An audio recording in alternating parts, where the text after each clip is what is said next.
Okay. There we go. Everybody, welcome to another edition of Boston Straight Shooters. This is your best friend in the world when everything's going great, Frank Swami. Also with my man Kev and my man Steve known as Negative Ned. We got a lot of stuff to talk about. You know, this is a show we talk about Boston sports. We talk about Boston Celtics, Boston Red Sox, Boston Bruins, New England Patriots. Before we jump into it, guys, how you guys doing? How's everything? Good. How are you? All right, Kev, how you doing? I'm well, bro. All right, so first thing we got to talk about is and we're not going to talk too long about the Red Sox because this season just ended. We're just going to do. I think we should do something what we call a wrap up of what our thoughts were on the season as is. And Steve, I'm gonna go first. Steve, I'm gonna go first because I was gonna let you go first, but I'm gonna go first. And to sum up the Red Sox season, it's exactly what Steve said it would be at the beginning of the year. I remember he said it fluidly. He said it several times. He said they're going to be about even.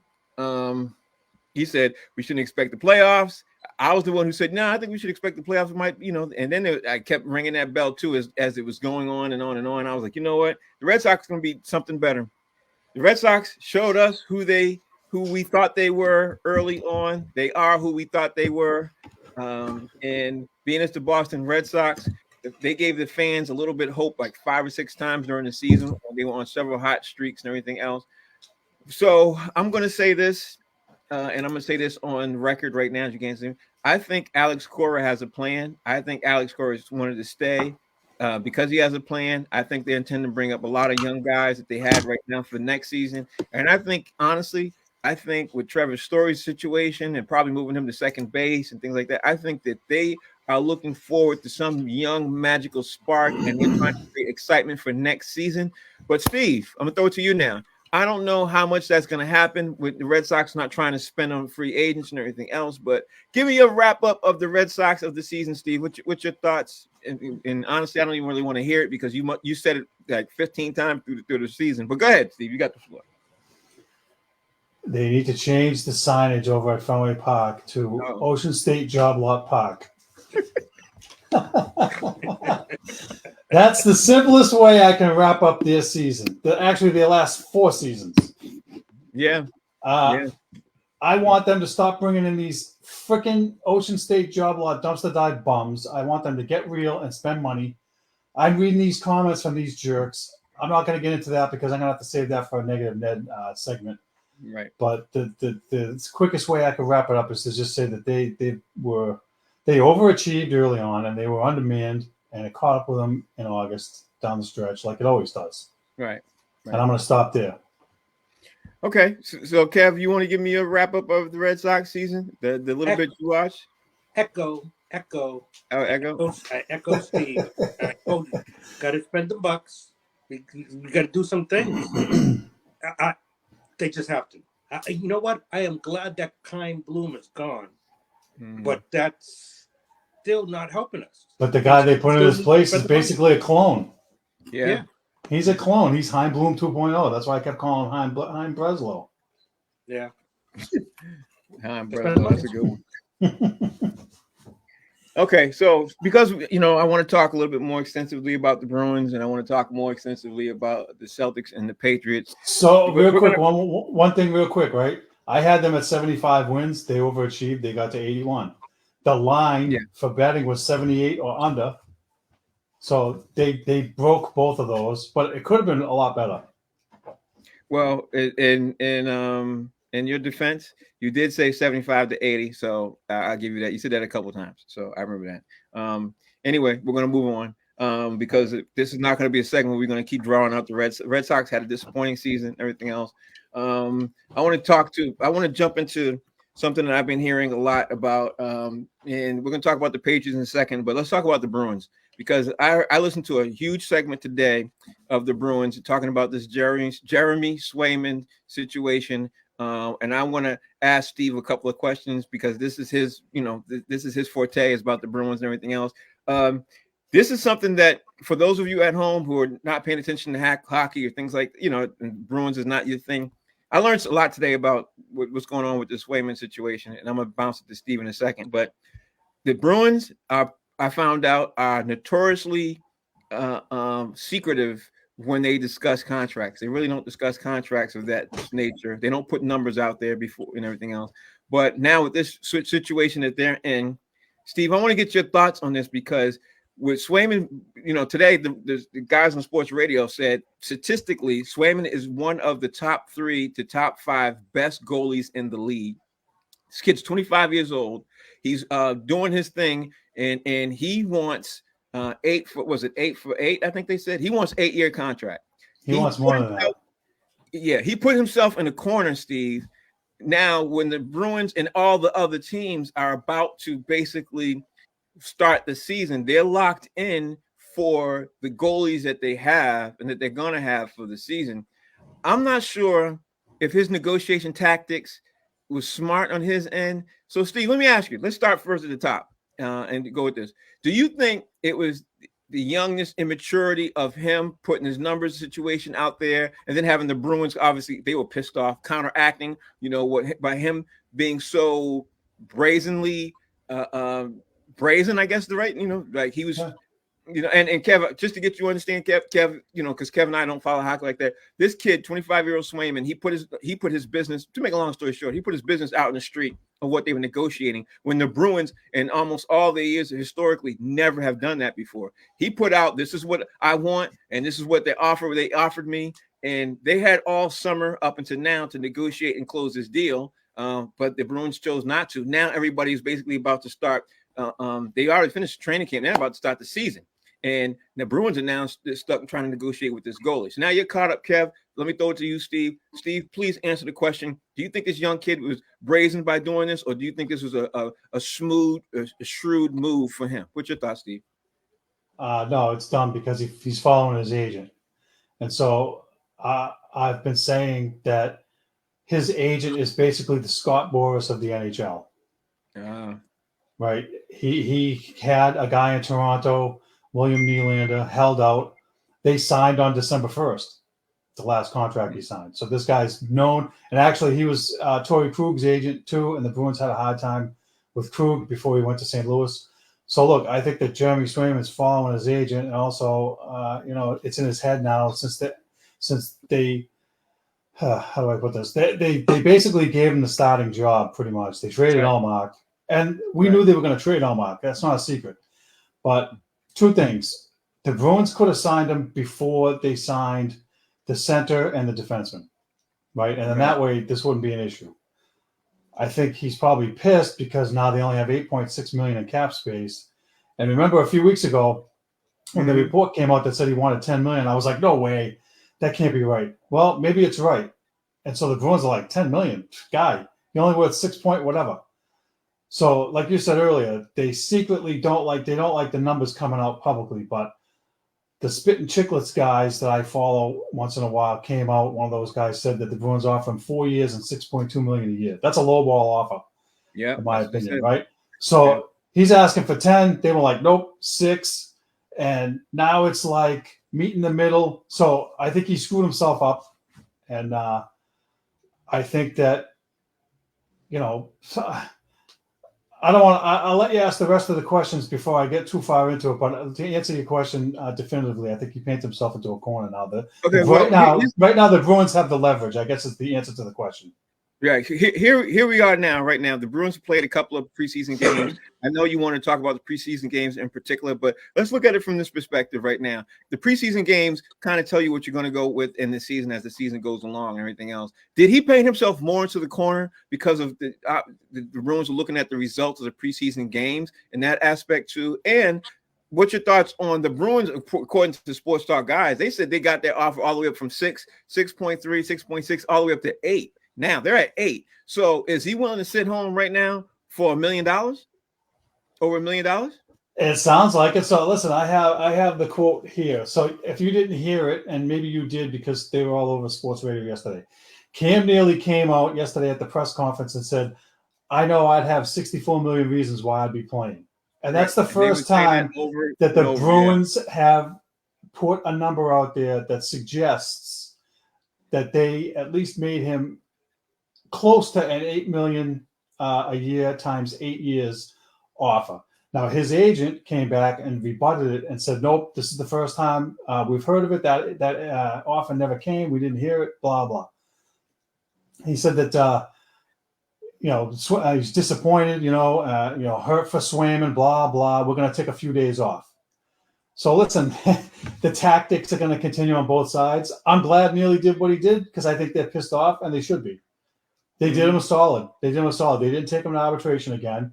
It got ugly last year. Swayman's feeling he got butt hurt, and now he's going to be butt hurt again. And shame on him. It's his own fault. I would take the 8 times 8 if I was him, and forget the 8.5 or 9 or whatever it is you're looking for. And if you want to be stupid, keep your agent and sit out until December 1st. All right, Steve, we'll come back to you in a second. Kev, let me just ask you, when you're hearing some of these things like this, when you're hearing this overall, does this sit well for you in your thought process and just the level of sports, the way the sports is, the way it's just unfolding? Is this sitting well with you, the casual fan? No. In fact, Steve, like he said, he touched on this a couple of weeks ago. Mm-hmm. Too many years, too much money, and I mean, he's okay, but not worth $10 million. So the reason why he would start there, that's just mind-boggling. It's like, you really reaching. You're reaching. Well, Kev, here's the thing. Here's what I heard today on Sports Talk again, too, because I listened to it for about a good hour and a half, 2 hours. I listened to it, and they were talking about the Bruins. Normally, I turned from it, but I was like, let me hear what they're talking about, because everybody's talking about this Swayman situation. And here's the situation, Kev, and I'm going to throw it to Steve. Here's the situation. And, Steve, hopefully you can answer this. Because he's asked for so much money, the Bruins were projected with Swayman. They're projected to get with the team they put together. They're projected by 6 NHL professionals to at least get to the Stanley Cup Eastern Conference Finals. So, and 3 of these 7 guys have picked them to make to the final. I know Steve thinks this is funny. 3 of these guys with Swayman have picked them to make it to the Stanley Cup Finals. So I'm thinking, Steve, do you think these same people he's talking to and the agent is referring to him saying, listen, the Bruins really need you. They're going to have to do this because they're projected to go to the Stanley Cup Finals and everything. You think that's what's happening? Because he's not budging. He's not budging. Could be, yeah, but he has to understand something. And I said this today. He's not Patrick Roy. He's not Ken Dryden. And he's not Martin Brodeur. Are these guys better than him? Because they're Hall of Famers. They're all Hall of Famers. He wants Hall of Fame money. He's not a Hall of Famer. Sorry. He's not in that class. So he wants to be paid like the top 3 guy. He's not a top 3 guy. Sorry.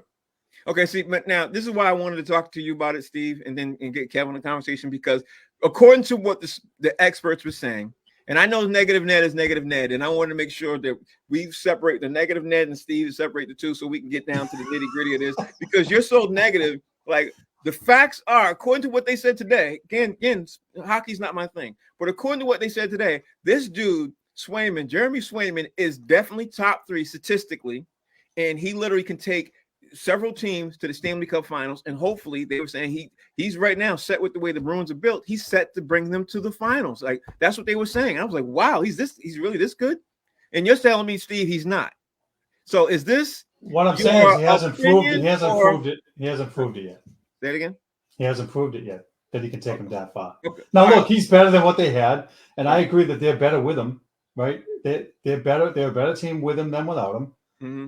But to sit here and say, and forget the negative net part, because I'm always this way about the Bruins. What did I tell you 2 years ago? Yeah. They have to get past the second round. And until I see it, and until Jeremy Swayman does it and brings them to the Eastern Conference Finals or the Stanley Cup Finals, no, I don't buy it yet. Okay, so now look at the games. The Bruins split. They lost to the Rangers 5-2. They lost to Philly 3-2, and they won versus Philly 4-1. In preseason games, I'm sure they play a lot of guys who they want to see and everything else, but I'm sure they play some of the starters too. Would there have been a huge difference if he had played versus if he hasn't played? Do you see the difference? Do you see the difference in this playing style of the Bruins? No, in the preseason, it's too difficult to tell because they got so many young guys in there. Right. The system is the system, right? It doesn't matter who you plug in; they're going to play the same style.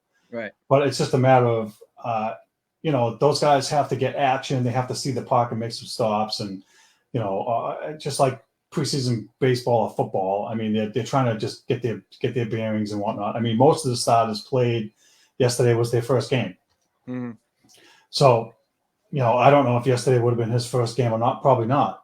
But to sit there and say now that if he came in tomorrow and then they started playing preseason games and he won the rest of the last 3 or whatever, I mean, that's insane. It's not going to happen. It's going to take him time to catch up. Okay. Do you want to have one last word with this, Steve, before I jump to give Kev his chance to comment on the Bruins before we jump to the Patriots? Yeah, I got a couple things. So I think that right now the leverage is in the Bruins' favor. They have 2 months, right? If they struggle and they're 500 or below, then that favors Swayman and they'll sign him. If it's the opposite and the Bruins come out like gangbusters like last year, 9-1, or they're even 3 or 4 games above 500, they're holding water, I still don't think they'll sign him. And I'm gonna make my prediction early because I already posted it. I think Swayman's going to ask for a trade. Well, the funny thing, it's funny you said that because a couple of sports guys, literally said that on the radio today. They think he already asked for the trade, and that's why they haven't, we haven't heard anything else, because they probably said, we'll give you your trade, we'll trade you and everything else, but you can't talk to the media and speak to the media anymore, because if we hear any more comments from the media, we're just not going to trade you. We're going to, because either way you look at it, the Bruins are holding, they have all the cards. You know what I mean? I don't understand why this young kid and his agent, I don't know. I'm baffled by this. Kev, you want to get a last word in there too? Unless you're done. Are you done, Steve? I didn't want to cut you off. No, I'm done. I'm good. Kev, you want to say a last word about this before we talk about the Patriots? Yeah, it's unfortunate that he's. I don't want to talk about these young bucks today, but yeah, that's the way they are. He's of that ilk. He's of that ilk that I want all I can get right now.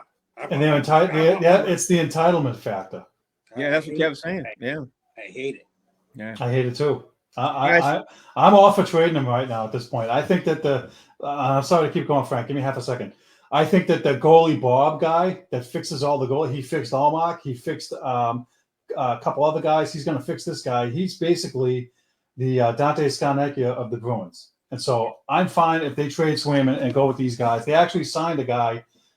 They picked a guy up today from waivers who played with Vegas a few games. He's got 85 games of AHL experience. So I think they're gearing up for a Swayman not being here by making that move. Yeah, I think one thing for sure. I think they're definitely gearing up for that, because I think they're trying to get there's supposed to be 4 other teams out there who could be able to afford him and want to do it. And I think they're trying to figure out the 4 other teams, which other 4 other teams they can get something for it. I don't know how I feel about this, because I don't know how good he really is, and I can't judge it. But I will say this: if they trade him and it comes back to bite him, I'm going to be the first one to sit there and say, you shouldn't have did that. You shouldn't have did that. Listen, Frank, we say it all the time. This is straight shooters. I'll eat crow. Yeah. Right. If I'm wrong, if he goes to another team and they win the cup or go to the finals, I'll eat crow. It's fine. But I'm done with these entitled babies. I'm sick of it. 8 times 8 is a fair offer. If he doesn't like it, then bye. Don't let the door hit you on the way out. I'm done with it. Yeah. 10 years? 10 years? 8 years. 8 years. 8 years. No, what he was initially asking for. No, he was initially asking for $10 million. Yeah. Oh, and also, let me throw this out there because somebody brought it up on Sports Radio. There's 2 other factors in this negotiation that I didn't think of. One is when they sign those contracts, it's like football or the other sports, they get guaranteed money, right? Or a signing bonus or whatever it is up front. Yeah. Also, there's a possible CBA work stoppage either at the end of this year or the end of the 2026 season. And what I found out is that if there's a work stoppage, those guys don't get paid. So maybe he's asking for more bonus money up front. He's probably asking for a no trade clause. Like there's all this other crap going on too that's not factored in, that's not really being talked about, that I didn't think of. And so I think those are key elements as well. Mm-hmm. All right, let's move on. We got to talk about the New England Patriots. Do we have to? Go ahead. No? I said sorry about that. I meant 10 million, but yeah, that's okay. I know what you meant. All right, so the Patriots, they lost to the 49ers. I woke up Sunday morning before I sent Steve my picks. I had a good feeling Sunday morning. I was like, I don't know what happened to me. I was like, you know what? I have a good feeling. The Patriots might go in there and drill the for them. And I guess I felt I don't know. Maybe it was I don't know. Maybe I felt the coming of Jesus because I just came from church. Yeah, I felt this. I don't know what it is. All I know is the Patriots went out to San Francisco, and right now, I don't know if you guys have been paying attention statistically. You guys are sitting at home. The Patriots now have moved the ball for two consecutive games lower than they had the entire time in the Mac Jones era and in the Cam Newton era. This is the worst the Patriots have been in 23 years on yardage per game. And they made the 49ers, and the 49ers, this is what's funny about it. If the 49ers had been playing a regular team that was okay, a regular team, the 49ers could have lost that game because they made so many mistakes. But it turns out that the Patriots made more mistakes, and now the Patriots seem to be imploding. I've got a lot to talk about with this, but Kev, I'm gonna throw it to you because I started first with Steve and the Bruins and everything else. Kev, tell me what your thoughts are on the Patriots going out there and laying an egg in San Francisco in the Bay, and people right now are saying Jared Mayo issues. He's fired him. I mean, I got a lot to say, but I'm gonna be third. I'm gonna go third because I have some things I want to get off my chest. You go first, Kev. What's your thoughts on the price of eggs is up, by the way? I said the price of eggs is up, by the way. You're trying to be funny. Go ahead. I told you this already. Yeah. Oh, Patriots. What did I say? They're going to have 3 wins this year. They're on track. They're on track. Well, you said they were going to have 1, but I said they're going to have 3 wins. Okay. Well, the good thing is that Miami looks really bad already, and they're playing Miami this week, so they might beat Miami this week. So you might get there. But both of them suck. So I mean, I have no high hopes for the Patriots this year. I'm not. It's not that I'm crapping on them, and I don't want them to win. Of course, I would want them to win. I want Gerard Mayo to do well, but you and I used to talk about it. I think he's a player's coach, but he just says some things sometimes that are just like, yeah, what the heck? So overall, I just think that they're in trouble.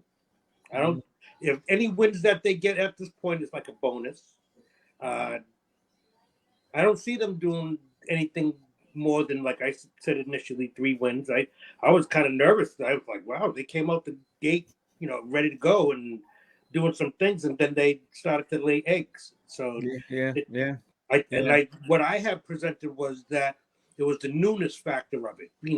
New coach, new system, new QB. Let's see what we can do. Maybe we can fool some people and get a couple of wins in there. But no, they're not ready. And I think that Gerard Mayo he's going to be on the hot seat the entire year because not a lot of people wanted him. Even you and I, when we were speaking about it, was like, I think that he might be decent. He might be that kind of player's coach, but he talks too much. He says the wrong thing at the wrong time. So he's going to be out of here soon enough because too much backlash about him is going to just get him out the door. And what they want to do with the QB, especially when they're keeping Brissett in there, I think it's par for the course. Par for the course what's happening right now. For the record, I wanted them to get Brian Flores. I told Kev that. Kev's my witness. I've been saying it ever since Belichick got fired. The day he got fired, I was like, they need to get Brian Flores back here. And they weren't even thinking about Brian Flores. Now he has one of the best defenses in the league and has been right now is rated as saw something on NFL Live today. Well, I actually heard it. They were saying Brian Flores' Minnesota Vikings defense is the best in the league and has been the best. The way it is statistically, it's comes out to be the best defense for the past 3 years for any team. And I was like, wow. Like they're putting up some serious numbers. Steve, give me your takeaways and everything else, the things that come out of your head, roll off your head when you watch the game. And I will, for the record, also say I was so mad I couldn't even text Steve or Kev after the game. I was that mad. Yeah, I saw that. Before you jump in there, Steve, we also mentioned somebody else, and it's not about necessarily like, I just think that he would have been a better choice than Mayo is if we had got Bieniemy.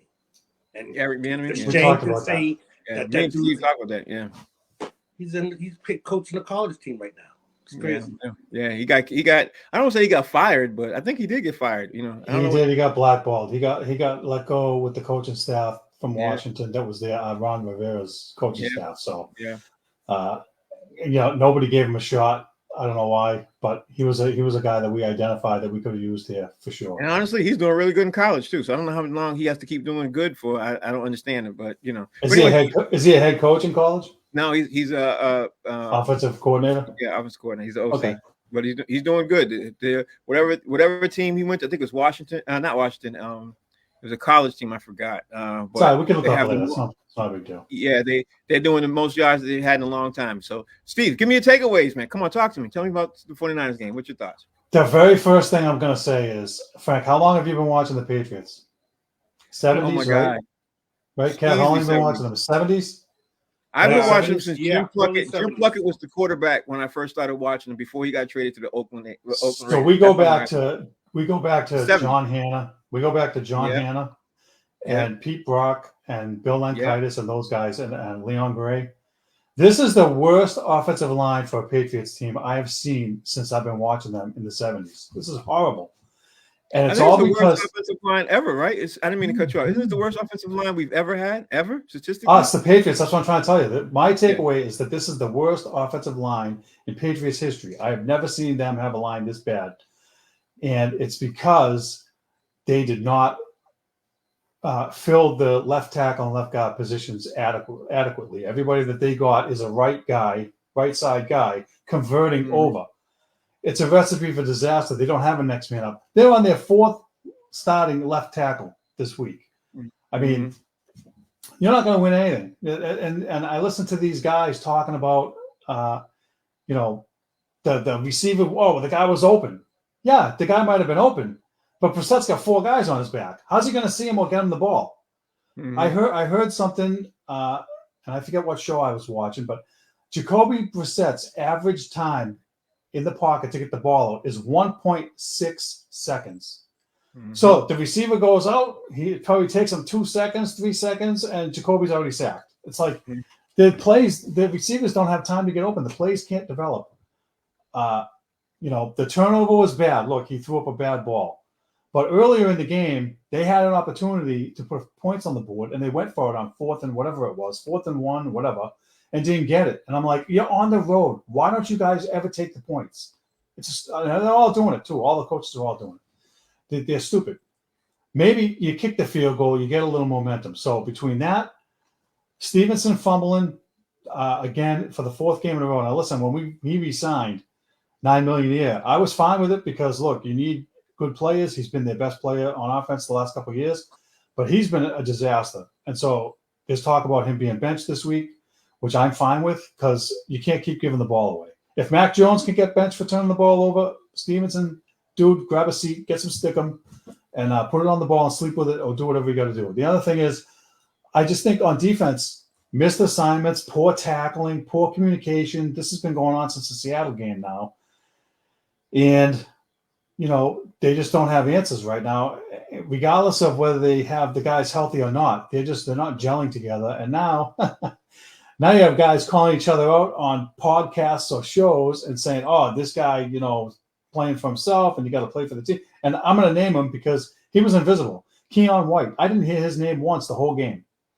That guy has to be more of a factor. They all do. I mean, so it was just a recipe for disaster. Complete. The coaching, look, I'm not letting them off the hook either. There was times where, they didn't have it. They didn't make the right calls. 4th and 3. I'm like, what are you guys doing? I'm like, it's wicked dysfunctional. And look, I've been saying this all along. Right, Frank? You got to build the foundation. The foundation is supposed to be smooth, right?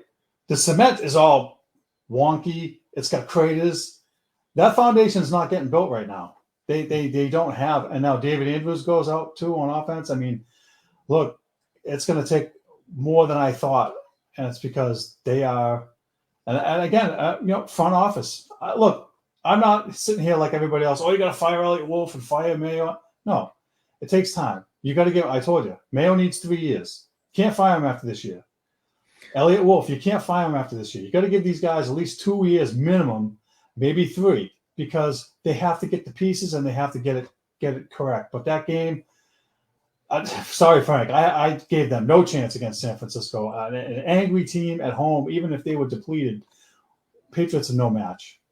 I don't think the Patriots were. I don't think the Patriots were ready for Deebo Samuel to play. I think they thought he was going to play the following week. I think that caught them by surprise because honestly, Steve stole all my thunder because I was going to say a couple of points that he did, but the one thing that really stood out that changed the game for those of you sitting at home watching was the Patriots had a 4th and 3 on the 41, and they decided to punt it. That's a sign of telling them that you're really giving up because you don't think you can score. That resonates throughout the whole team, and they did it twice throughout the game. There's a couple of coaching calls that really bothered me. There's a couple of issues that the defense that really bothered me.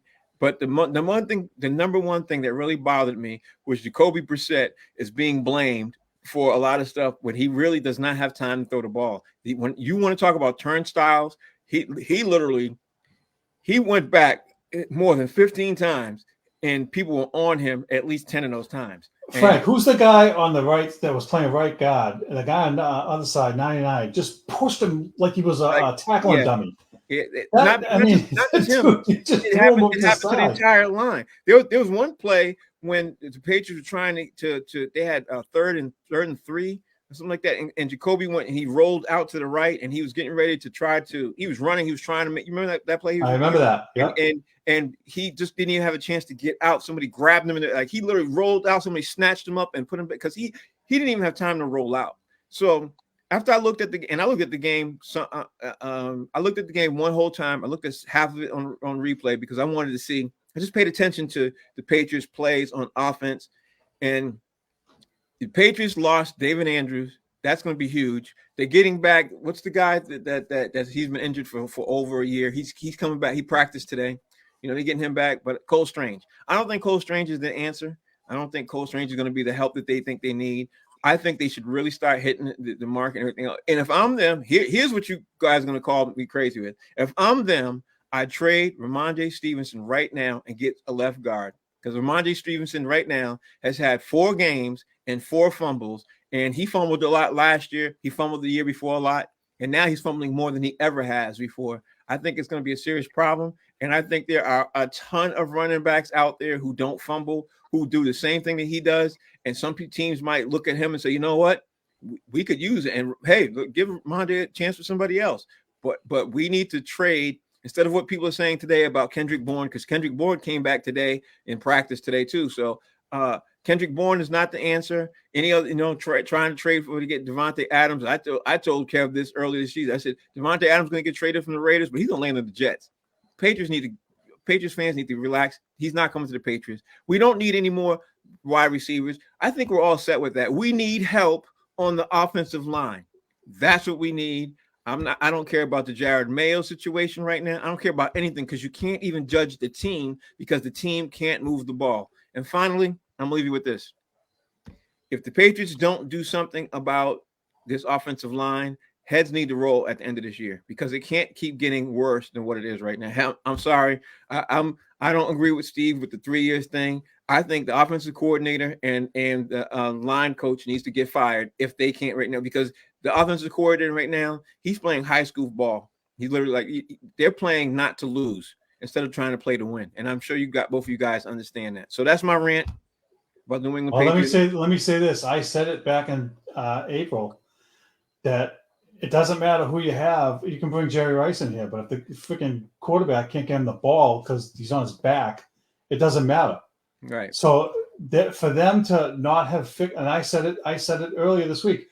Elliott Wolf should be parading guards and tackles in and out of here like a turnstile, left and right, trying to find the right guys. So we brought in one guy this week. That's it.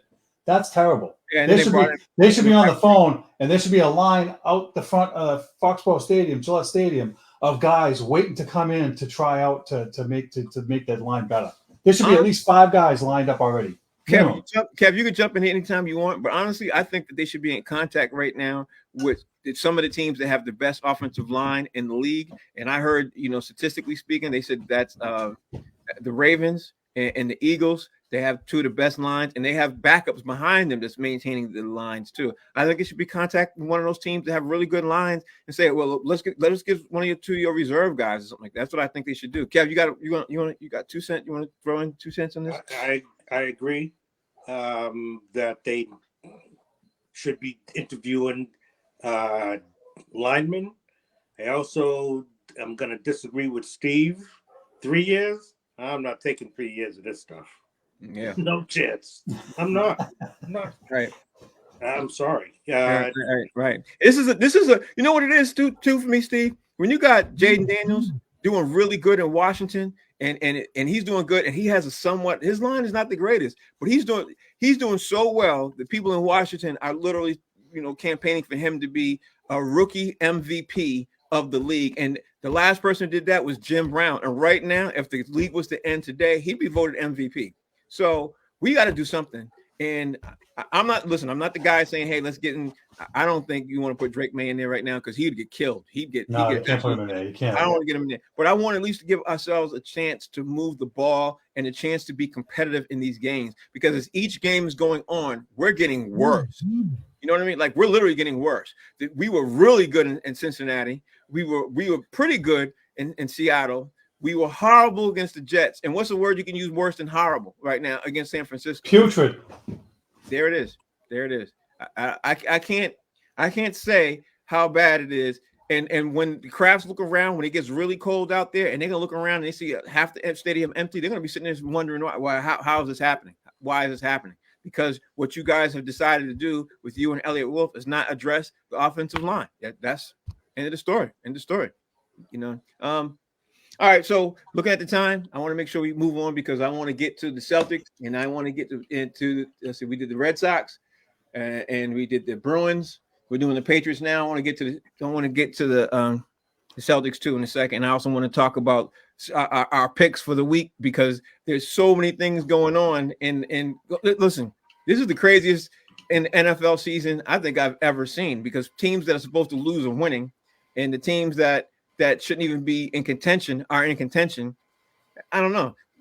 Sidetrack. Kev, if you had to say what your biggest surprise is in the NFL, do you have one? Or Steve, you got one? Well, mine would be Minnesota, because Sam Darnold out of nowhere.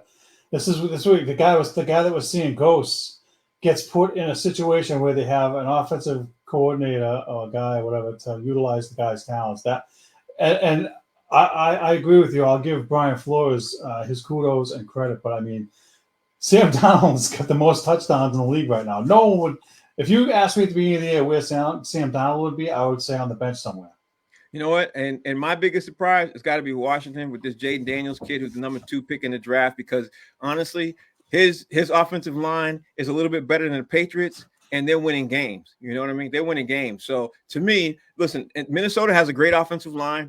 We all know they got Justin Jefferson. They got a great wide receiver. They got a hellified defense. So that's surprising because of the QB. But when you look at a team like Washington, that's trash. You know, like, I don't care what anybody says. They didn't change too many of their personnel. And Jaden Daniel comes in as a rookie, and he's running around, and he's making some phenomenal passes. And this kid's got Washington. Washington's up there. I think they might have lost only one game. I'm not sure. 3-1, I think. Yeah. So right now, at the end of the, you got to look at that and say, to me, that's more impressive than Vikings. But then Kev, I don't want to steal your thunder in case you got a team. But then you look at the Ravens, and the Ravens played really good ball this week. They played like I expected them to play, this week, and they played really, really phenomenal. So, Kev, you got a team? Is it one of our teams or? Well, I was going to pick Minnesota because they're 4-0, and nobody would have expected them, like you said, with Sam Darnold back there. Nobody was expecting them to be like that, but they're clicking. Well, remember, he wasn't supposed to be the quarterback. J.J. McCarthy was supposed to be the quarterback, the rookie. Right. So but you know what that is for them? That's good planning. I mean, they grabbed a couple guys and they grabbed a veteran guy, a young guy, and so sometimes these guys just need to change the scenery, and it's working out for them. Not only scenery, you got to get a right offensive coordinator who can go around what you specialize in, who could plan on what you specialize in and put you in something that you're comfortable with, and give you a great offensive line with all you need is one stud wide receiver. You don't even need 2. If you have 2, you that's gravy. But all you need is 1. And that's what Minnesota. That kid almost left. He wanted to leave for a second, but he ain't going nowhere now. No, because right now, if it was to end today, right now, they had the number 1 seed in the NFC. So these guys, I think obviously the season has to play out. It's only 1 quarter done. We got a long way to go. All right, so let me. Oh, before I even jump into that, I want to ask you guys one more question about the NFL before we move on to the Celtics and everything else. I know it's not a Boston-related situation, everything else, but people are talking about Tua coming back to playing for the Dolphins in a couple of weeks and everything else. And the Miami Dolphins have left the door open for him to come in. Word is so far that he is going to come back and play. And the experts, the so-called experts, I'm doing finger quotes, but they're doing air quotes. The so-called experts have said that he would be fine to come back to play. Kev, I'm gonna let you go first. Being that he's got I don't even want to call them concussions that you got. I don't even know what kind of concussions you call them when your body gets stiff like that and everything else. And it's happened to him several times, and we saw it. What are your thoughts on him coming back to play in the NFL? Has it changed since we talked about it last week? No, scary, dude. That's scary. And yeah, you mentioned it that he got stiff like that. It's the awkwardness of seeing him like with the arms straight up, like sticking out like that, like he's stuck in. That's scary, dude. Come on, man. But he's determined that he wants to. No, I'm good. I want to play. And I get his determination. And hey, he wants to play. We're gonna let him play. I think we lost. We lost Kev. So let me jump in then. I'm with you guys. I don't think he should play anymore. And I said it. The NFL should put their money where their mouth is. If they're really worried about player safety, one more of those kind of hits where he's all stiff, looks like an iguana with his hands all. Are they going to have to wait until they have to bring an ambulance out like they did with Damar Hamlin? I mean, and put it this way: if he comes back, is he going to wear one of those helmet cap things that they got going on now? He should be forced to wear that. If not, because I wouldn't let him back on the field. If it was me, I wouldn't let him play, and I don't want him to play. I don't want to see him getting carted off. Yeah. He wants to come out there and appear as normal and as ready as everybody else. It's not I don't think he should though. I don't think he should either. I think this is a moment when the NFL should step. Because you might have to go all the way out and come back in because there's a lot of popping on this side. All right, and Steve will bring you back in. I think this is one of those things. Steve, take him out. I think this is one of those things where the NFL should literally say, you know what, you're going to have to retire because if he plays and he gets hurt again. I literally can see Tua's family suing the NFL and suing the Miami Dolphins. I can literally see them doing that. Even though he's saying he's coming back, somebody has to be there and say, no, you can't play. Somebody has to be of the right mind and say you can't play. You know what I mean? The league office somewhere there, regardless of what the medical experts, as you pointed out, say, they have to, what's the, I'm sorry, it's fuzzy, right? What's the list? The commissioner has this list of guys. Yeah. The commissioner needs to step in and put him on this list and be like, look, we got to make sure that we're doing the right things here and not let this guy not let this guy play. And, for his safety, for his life, for, his he's got his whole life ahead of him. And again, I'm jumping ahead, but what if he takes another one of those hits and something really bad happens to him and God forbid passes away? When they do the CET scan on his brain, that's what they're going to find is all the hits were too much. Like, what we have to wait till the last hit until the guy's gone before we actually do something. I mean, that's stupid. Honestly, I don't know what they like the NFL, and I'm gonna leave it with this. I'm gonna leave it at this. The NFL is trying to be a family-friendly thing in the family audience for get as many people to view all over the place and at all times and everything else like this. But if Tua goes on the field and something happens to him again, he plays the quarterback position. People were going to go out to them to try to tackle him. But if this man gets severely hurt on that, to me, would tarnish your brand because you allowed it to happen. And to me, I think that you should be the better, instead of trying to be as a money grab, you should be as a better as a franchise and better as a league and say that enough is enough. We got to sit you down. I don't care what experts are saying anything. To me, after that last thing, when he got up, I'd have been like, you know what? Thank you. I'd have gave him pound, dap, and said, thank you for everything you've done for this organization. We appreciate you and everything else. We're going to give you your 95 mil. Go home, sit down. Matter of fact, you can help us because now we're going to be trash after you leave. But you can help us do what we got to do. But hey, and I know the Dolphins are anxious because I forgot about this signing, but they got Odell Beckham to be with the other two studs they already got. So they're looking to say, okay, we want to get Tua back because they already got, it's 2-star wide receivers that they have right now. Now, of course, both their names are escaping. Hill and Waddle. Yeah, there you go. So you got Hill and Waddle with OBJ. So they're trying to make a run to the Super Bowl, and they're putting that first and foremost of this man's health. Yeah, I understand that, but that's the players' safety and health should be first. I mean, look, you can't replace that. You can replace money, you can replace a car, you can replace stuff, but you can't replace people's lives. And to again, it's all money grab. The team wants to make money by going to the Super Bowl. The league wants to make money because they have star players. I get it all. Yeah. But if the league wants to put their money where their mouth is, and Roger Goodell wants to step in and do the right thing, he should. I don't think he will. Nobody's gonna. Even the team owner. I mean, even if Goodell doesn't step in, the owner of the team should be like, "Look, Tua needs to take a break." Just what you said, Frank. Tua needs to take a break. Sorry, he's not playing again this year. We can't let him risk his own health. What's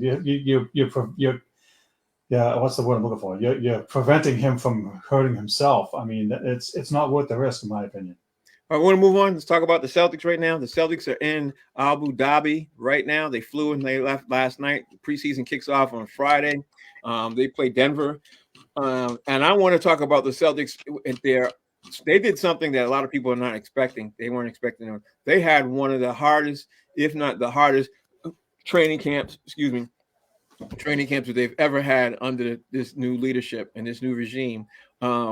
And I read something day before yesterday where Jaylen Brown said, we played several basketball games where we weren't getting scoring. We weren't getting scored on putting the ball through the basket. We were getting scores on how many steals we got and how many rebounds we got and steals, rebounds, passes, everything else. Block shots, but everything except putting the basketball through the basket. And I was like, I absolutely 100% loved reading that because it tells me that the Celtics are not going to be sitting back on their laurels, trying to coast and hope they get to the finals. I think this training camp, Kev, is going to get them to start on fire because a lot of people are not contemplating on one thing. The Celtics have literally continuity because they have the same team that came in from last year is coming in this year, except maybe minus one or two extra guys. The rookie that they drafted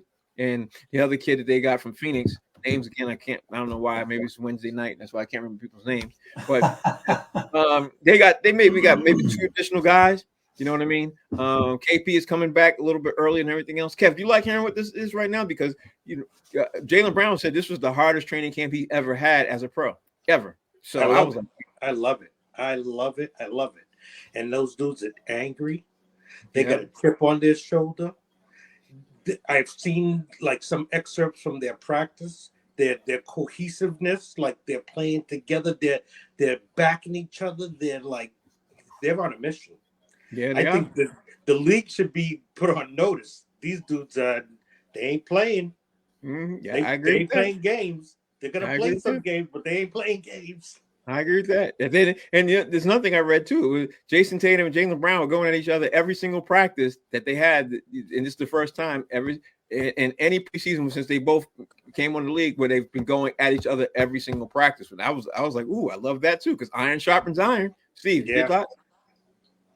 I think it's fantastic, and I give credit, full credit to Joe Mazzulla, who last week when they interviewed him said, "Hey, look, we have to stay aggressive. We're not. It's a different year. We're playing for a championship, and he's not taking his foot off the gas. And so, kudos to him. And you know what? Kudos to the players for buying in because you're not hearing, this guy wants a break. About none of that. They're doing their thing, and they're the cohesiveness, and everybody's back. And something too, the camaraderie of the team. Which is a factor across all sports, right? I think that they have that in the locker room too. And so, not to be negative, Ned, I'll put the sour grapes on, but you don't have Grant Williams there. You don't have Marcus Smart pouring gasoline on the fire. So I love it. I mean, look, I can guarantee you, how many times did Bird and McHale go against each other in the 80s and Cedric Maxwell and those guys? It's the same thing. They know they have a target on their back. Other teams improved. Other teams made all kinds of moves. And so I think they realized that it's going to be a grind. And I love it. And I'll tell you, I saw this. I'm going to give you an idea. And you probably already knew this, but I did not know this. The Celtics were first in block shots last year. They were, I think, first or second in rebounds. They were second in three-point percentage. They were first in three-point shots made. The block shots one really surprised me because they don't have the bigs like other teams do, like Embiid or whoever. But how many times do you see Derek White make a key block or Jaylen Brown? Steve, you know how and so those guys, the hustle that those guys are putting in is fantastic. Steve, do you know who was leading the Celtics last year for the block shots? Who was leading the team for block shots? I'm going to say it's Derek White because that guy's everywhere. That's exactly right. Derek White was leading the team, and the combination of Derek White with JB. No, not Pat. The guy with the dreadlocks. I can't think of his name. Yeah. That's horrible. We're Celtics fans. I can't think of his name. Oh my God! I picture his face too. This is awful. Anyway, the combination of that backcourt right now was the best backcourt in the league because of their block shots and steals. They led the league in block shots and steals right now. So let me ask you about this, Kev. The New York Knicks ended up making a trade this week for Karl Anthony Towns, and they traded away. Hold on, they traded away Dante DiVincenzo, and they traded away. He's not allowed. and to make a long story short, where was that? They got the Knicks got Karl Anthony Towns. Okay, so now the Knicks got Karl Anthony Towns with Jalen Brunson. What do you? No, you just no. Okay, yeah, I just wanted. So I don't follow basketball like you guys do, and all I heard from the sports radio guys is he's too soft. He's not going to make a difference, right? And I know what his nickname is. You know what his nickname is? Charmin. That's what his nickname is. Don't squeeze the shaman. He's and all the Knicks fans that hit me up on Facebook and everything else. Kev probably saw this. Hit me up on Facebook because this is what they were saying to me. This is soft. There you go. You know they hit me up on Facebook saying he's the good. I was like, everybody seems to be forgetting when Minnesota was playing Denver. Remember this? When Minnesota was playing Denver in the playoff last year, who disappeared for them in Game 6 and Game 7? He did. Well, he did. Yeah. I call him Pussycat.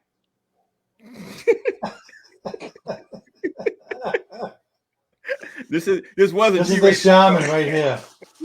This wasn't That's G-rated a kitty show. cat. It's a kissy cat. All right. So I get my question to you, Kevin. My question to you, Kevin, is: do you think the Knicks, after they made their move right now, are they going to be a formidable foe for the Boston Celtics? No. Okay. So he said he hit the nail right in. Steve, my question is different for you. The Philadelphia 76ers added Paul George. They added Paul George.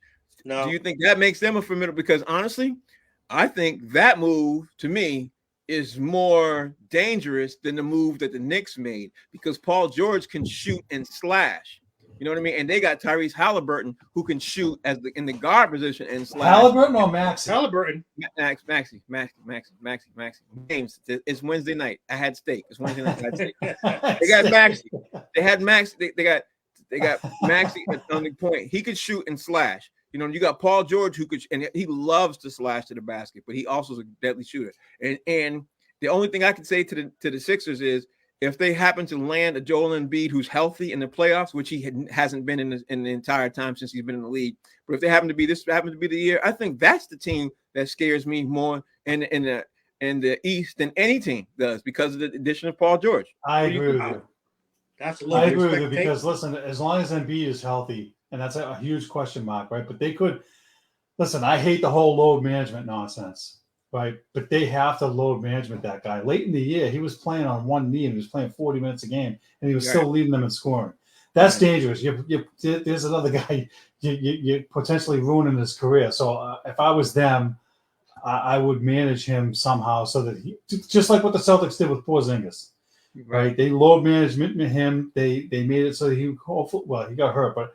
I'm just saying, I agree with you, Frank, because they gave the Celtics trouble. The Knicks gave the Celtics trouble. I don't know if they'll give the Celtics more trouble. That guy's a tall guy, right? Anthony Towns. Is he a center? Carl Anthony Towns. He's a foul. Is he like Porzingis in that he shoots threes, or is he more of a low post guy? He shoots threes.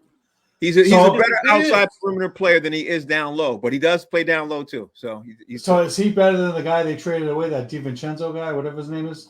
Dante? No, he's definitely not. But Dante, okay. Dante, but they traded him away with Kev. Who's the other guy? The big guy in the Knicks who's always injured.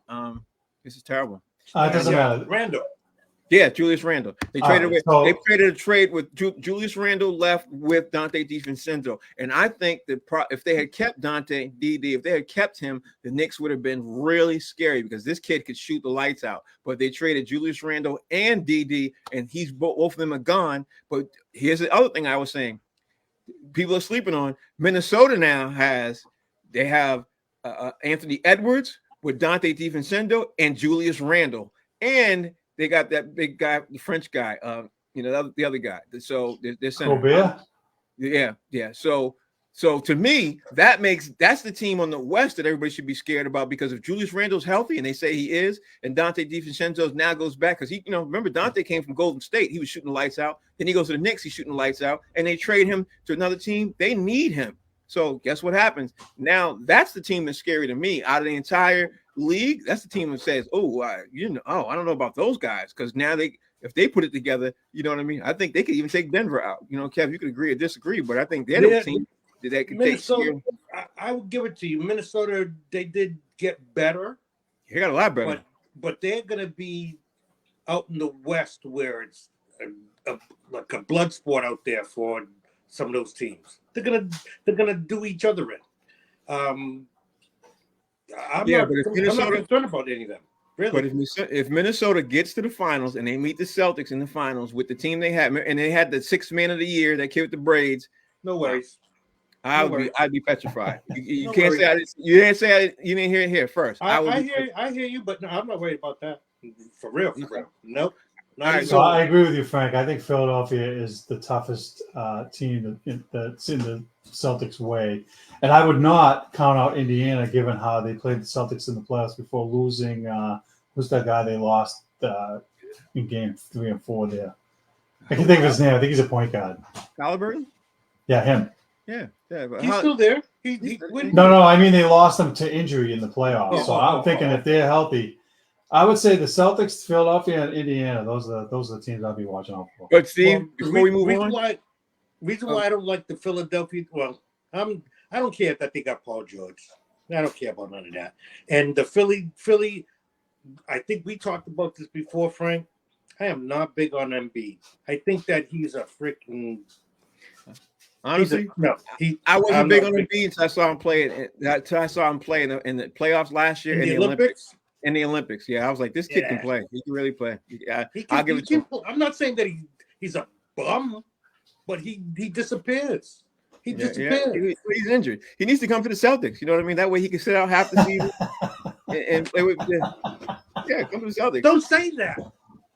He's not. It'll never happen. It'll never happen. Mess up our chemistry. No, I wanted to real quick. I just wanted to say something. By the way, okay. Have you seen Jaylen Brown? Yeah, he added 10 pounds of solid muscle. Woo! That boy's he's scary. It's going to be a fun season. This was him working out in the swimming pool, doing the freaking stuff, the weights.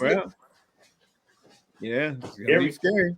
I think the Celtics going to get 70 wins this year. I really think they're going to get 70 wins. Back the truck up there. Hold on. You want to put No. Hold on. Slow down. 70 wins? No, listen, they might not get 60. I bet you right now on that. I bet you. I'll put it this way. I'm going to go on a limb. I'm going to say not only are they not going to get 60, they're going to finish second to Philadelphia in the division. Oh my God. They're going to get 56 or 57. That's the end of the show. I got to go. 56 or 57 wins. They don't get to 60, and they finish second behind. Steve, oh my gosh. Let me just tell you this, okay? And I'm gonna leave you with this. The Celtics got better this summer. With the additions they made, they got better. And in that rookie they got, that kid can shoot the lights out. He's gonna take what's his name? Sam Hauser. Hauser? You're gonna take Sam Hauser. Doogie, you gotta call him Doogie Hauser, Frank. It might help you. Yeah, there you go.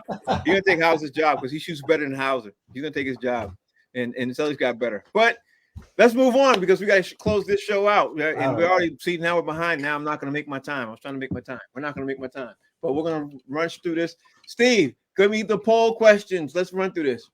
We only had one. Yeah, give it to me.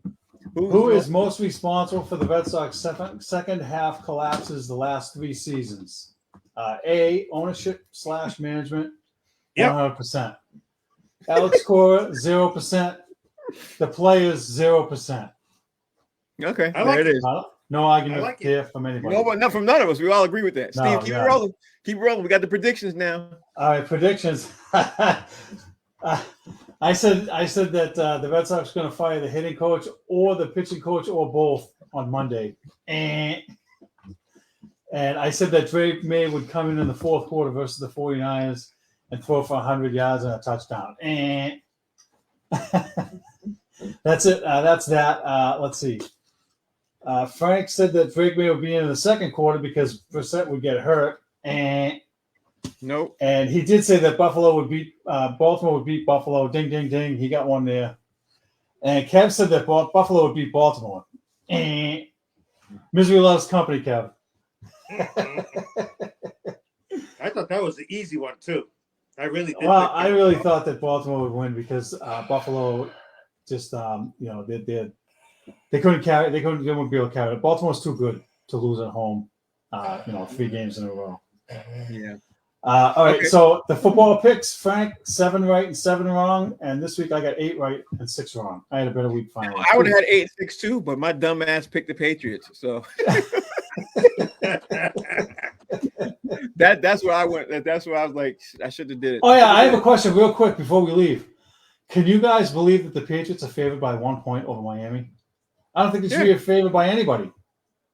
They shouldn't be favored at all. I saw the Dolphins play the other night. I saw them play, and I can see why. The Dolphins literally, well, that Sunday, not the whole season because obviously Tua got hurt, but from the time Tua got hurt to now, they're worse than the Patriots been moving the ball. You know what I mean? Because they got been there for 2 weeks. So okay, whose defense is better? Miami's defense is better. Miami's defense is better.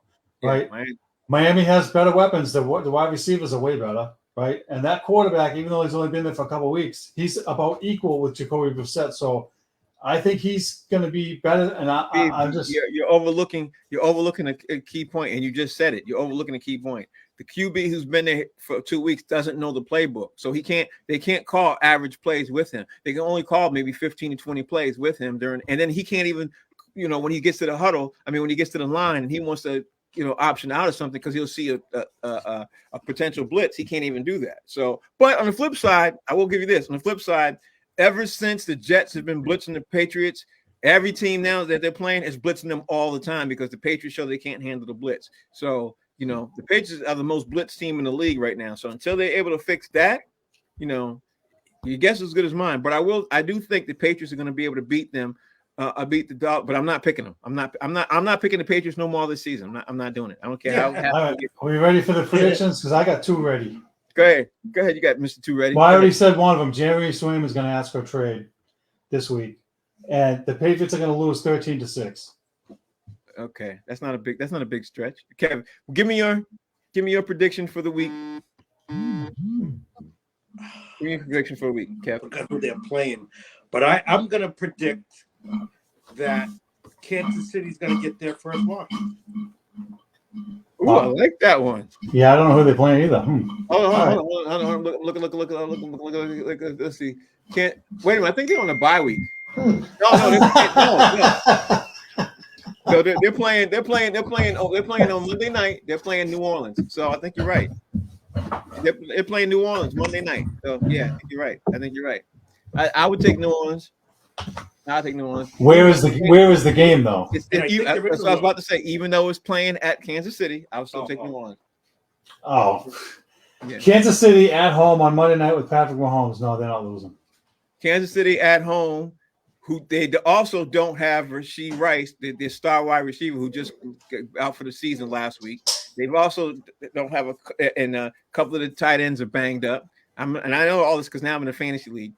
So I think they're gonna get there first. Yeah, Kev. I'm gonna piggyback off that one. I'm gonna piggyback off that one with you, Kev. I'm gonna be like, one of my things is gonna be that. But also, I'm gonna say that let's see, looking at the picks this week, you got the Jets at the Vikings, the Panthers at the Bears, Baltimore at Cincinnati. Ooh, Cincinnati's getting ready to lose again. They're gonna be 1-4. Wow, that's gonna be horrible.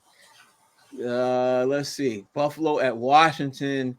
I'm going to go out on a limb and say my surprise pick for the week. I'm going to take Houston over Buffalo. That's my surprise pick for the week. And yeah, I think Houston's going to take them out. Even though Buffalo already won, I think Houston's going to even though Buffalo lost this past week against Baltimore, I think they're going to continue because Houston's playing really good ball right now. They're playing really good. So okay, so my prediction for the week is. Let's see. The Red Sox. Should I do a Red Sox pick? No, I'm not gonna do a Red Sox pick because that's kind of easy. Should I do it? You know what? I'm gonna do something on the Bruins. I think the Bruins are gonna keep Swayman. I think they're gonna sign him. I think he's gonna sign to 8.5 or 9. I think they're gonna sign him to 8.5 or 9. You know, that's my. From now on, I'm gonna do opposite of whatever Steve does.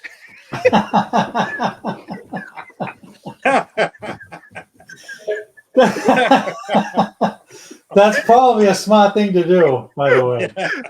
Because he's batting 1,000 on getting everything wrong. So I'm just gonna pick whatever he. What'd you say, Steve? Get the opposite. Go, give me what it's from. Hopefully, my wife's not watching this.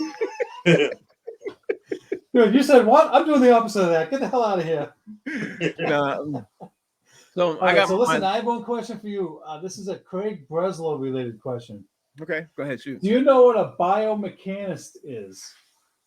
No. When it comes to mechanical engineering, is that what you're talking about? A biomechanist is they study the mechanical aspects of human movement and how the body responds to forces, motions, and displacements. Yeah, it's mechanical engineering of the body. But yeah. So the reason I bring this up, remember when they don't sign anybody, this is the big to-do. Okay. Why they're not going to sign anybody this offseason. All right. So we're getting ready to leave, and we're going to make our picks to each other, and we're going to come on here and see who's winning. Because this week, Steve won. He won the picks. He got 8 right, 6 wrong. I broke even, but I still lost. Kev, again, had another week where he did not pick any picks. So Kev is loser. He's the loser out of all 3 of us every 2 weeks in a row. You know what I'm going to do on the sheet from now on, Frank? I'm going to put 0 wins. Yeah, that's all you I'll force them to make some picks. Yeah, that's all you got to do. Like the Detroit Lions, 0-17.